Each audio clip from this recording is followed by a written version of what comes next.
सुप्रभात बच्चों। आशा करती हूँ आपकी पढ़ाई बहुत अच्छी चल रही होगी और आप खूब मेहनत और लगन के साथ अपनी पढ़ाई कर रहे होंगे। आज की इस वीडियो में हम हिंदी भाषा की पाठ्य पुस्तक वसंत के पाठ 1 वह चिड़िया जो इस कविता को प्रारंभ करेंगे। इस कविता के रचनाकार हैं केदारनाथ अग्रवाल जी और उन्होंने इस कविता के माध्यम से यह बताने का प्रयास किया है कि हमें हमेशा अपने जीवन में संतोषी होना चाहिए, हमेशा जीवन में हमें निडर रहकर कार्य करना चाहिए और जब कभी हम अपने जीवन में अकेले भी पड़ जाएं तो हमें उस अकेलेपन को भी आनंद से व्यतीत करना चाहिए। चलिए अब हम इस कविता को प्रारंभ करते हैं। सबसे पहले हम कविता के प्रथम पद को पढ़ेंगे।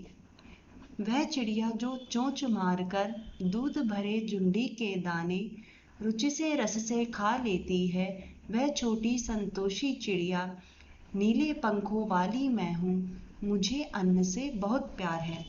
कविता के इस प्रथम पद में कवि यह कहना चाहता है कि कवि ने यहाँ पे स्वयं को एक नीले पंखों वाली चिड़िया के रूप में कल्पित कर लिया है, यानी कि जो गुण इस नीले पंखों वाली चिड़िया में हमें प्राप्त होते हैं वही गुण जो है कवि के अंदर भी विद्यमान है और कवि यह कहना चाहते हैं कि आपको भी वह गुण अपने जीवन में अपनाने चाहिए। वह चिड़िया जो चोंच मारकर, यानी कि एक नीले पंखों वाली चिड़िया है और वह अपनी चोंच से जो है जुंडी के दानों को चुगती है। बच्चों, जुंडी कहते हैं ज्वार को।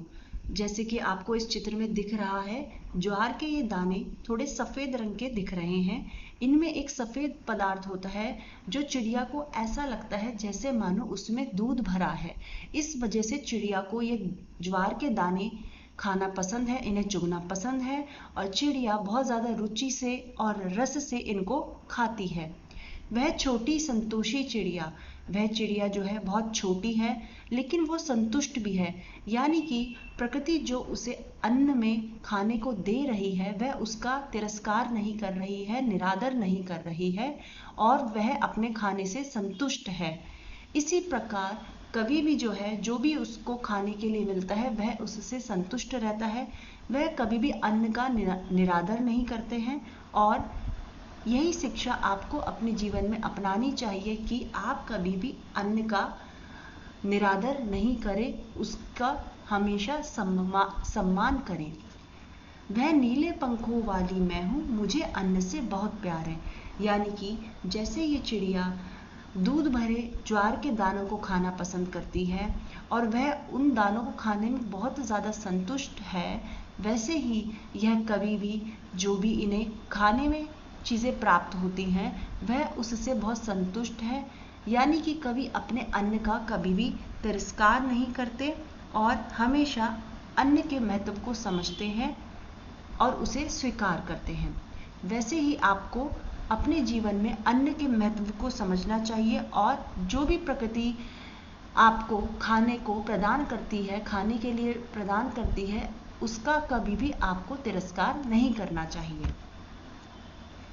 कविता का दूसरा पद है, वह चिड़िया जो कंठ खोलकर बूढ़े वन बाबा के खातिर रस उड़ेल कर गा लेती है, वह छोटी मुंह बोली चिड़िया, नीले पंखों वाली मैं हूँ, मुझे विजन से बहुत प्यार है। कविता के दूसरे पद में कवि यह कहना चाहता है कि ये जो चिड़िया है नीले पंखों वाली, ये जंगल में रहती है और ये जंगल कैसा है, ये वन कैसा है, बूढ़े वन बाबा के खातिर, यानी कि ये जंगल बहुत ज़्यादा बूढ़ा है, बहुत ज़्यादा प्राचीन वन है और वह चिड़िया जो है उसी प्राचीन वन में रहना पसंद करती है। चिड़िया को उस वन में रहकर जो है गाना भी पसंद है।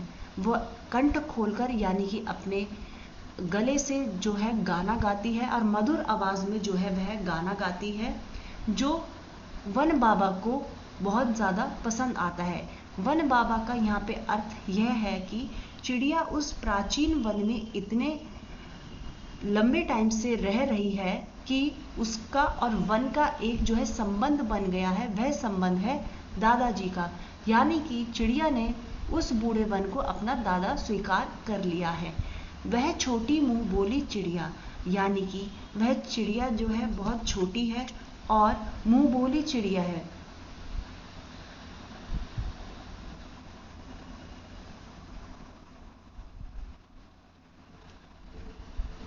मुंह बोली का यहाँ पे मतलब है कि उसे वन बाबा ने अपना मान लिया है।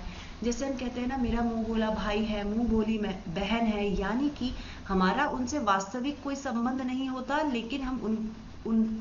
लेकिन हम उनसे वो संबंध जो है स्थापित कर लेते हैं, संबंध वो मान लेते हैं।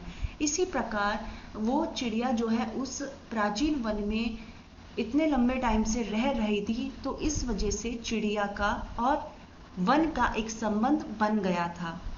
वह नीले पंखों वाली मैं हूँ, यानी कि ऐसी नीले पंखों वाली चिड़िया है, मुझे विजन से बहुत प्यार है। विजन बच्चों उसे कहते हैं ऐसी जगह जहाँ पर कोई भी मतलब अकेला स्थान, जहाँ पे कोई भी जन ना हो, यानी कि मनुष्य ना आता हो। जैसे जंगल ऐसी जगह है जहाँ पे मनुष्य जो है जल्दी से जाना पसंद नहीं करेंगे।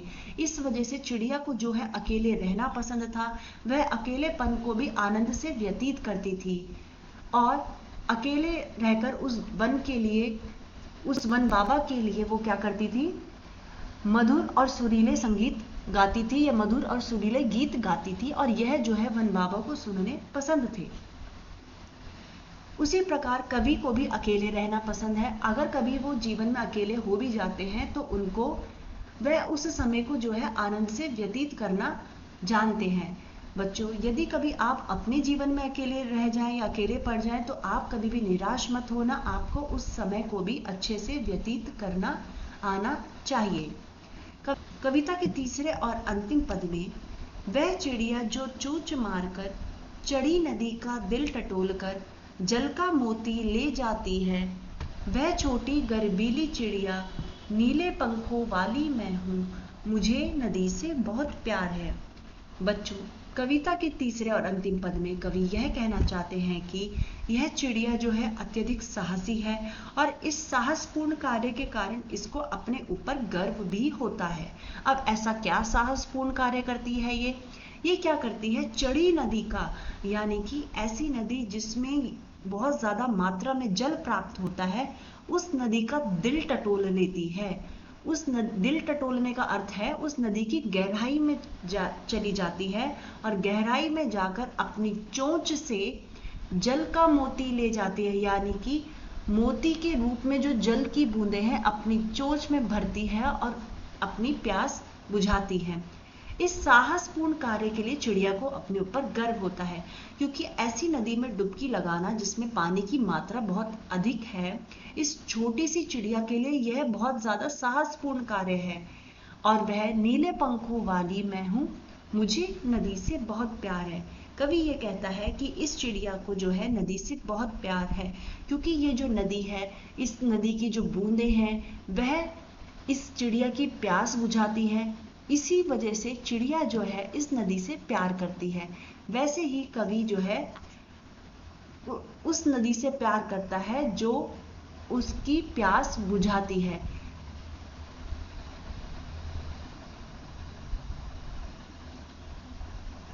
बच्चों, इस कविता के माध्यम से हमें यह सीखने को मिलता है कि हमें हमेशा जीवन में संतुष्ट रहना चाहिए। हमेशा अगर हम अकेले भी पड़ जाते हैं तो आनंद में हमें समय व्यतीत करना चाहिए और जीवन में निडर होकर हमें कार्य करने चाहिए। बच्चों, ये वीडियो यदि आपको अच्छी लगी हो तो प्लीज़ लाइक ज़रूर कीजिएगा। वीडियो देखने के लिए धन्यवाद। अगली वीडियो में हम नए विषय के साथ उपस्थित होंगे।